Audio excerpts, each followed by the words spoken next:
നമസ്കാരം. മലയാളി യുവാവ് യുകെയിലെ റോദർഹാമിൽ താമസ സ്ഥലത്ത് ജീവനൊടുക്കി. ഒരാഴ്ച മുൻപാണ് സംഭവം. കെയർ ഹോം ജീവനക്കാരനായ തിരുവനന്തപുരം ചിറയിൻകീഴ് ഞാറയിൽക്കോണം സ്വദേശി വൈഷ്ണവ് വേണുഗോപാലാണ് കഴിഞ്ഞ ചൊവ്വാഴ്ച ആത്മഹത്യ ചെയ്തത്. 26 വയസ്സാണ് പ്രായം.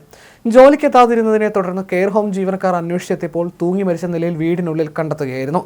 ഭാര്യ അഷ്ടമി അവധിക്ക് നാട്ടിൽ പോയ സമയം നോക്കിയായിരുന്നു വൈഷ്ണവ് ജീവനൊടുക്കിയത്. ചെറുപ്പക്കാരനായ യുവാവിന്റെ മരണവാർത്ത UK മലയാളികൾ അറിഞ്ഞതാകട്ടെ നാട്ടിൽ യുകെയിലുള്ള ബന്ധുക്കളെയും സുഹൃത്തുക്കളെയും ബന്ധപ്പെട്ടതോടെയാണ്. സഹപ്രവർത്തകർ നടത്തിയ അന്വേഷണത്തിൽ വൈഷ്ണവിനെ തൂങ്ങി മരിച്ച നിലയിൽ വീട്ടിൽ കണ്ടെത്തുകയായിരുന്നു. തുടർന്ന് ഇവർ മെക്സ്ബറോ പോലീസിൽ വിവരമറിയിച്ചു. ഉടൻ തന്നെ പോലീസ് സ്ഥലത്തെത്തി തുടർ നടപടികൾ സ്വീകരിക്കുകയായിരുന്നു. തൂങ്ങി മരിച്ച നിലയിൽ കണ്ടെത്തിയതിനാൽ ആത്മഹത്യയാകാമെന്നാണ് പ്രാഥമിക നിഗമനം. 2021 ഭാര്യ അഷ്ടമി സതീഷ് വിദ്യാർത്ഥി വിസയിൽ യുകെയിലെത്തിയതിനെ തുടർന്നാണ് വൈഷ്ണവും യുകെയിലെത്തുന്നത്.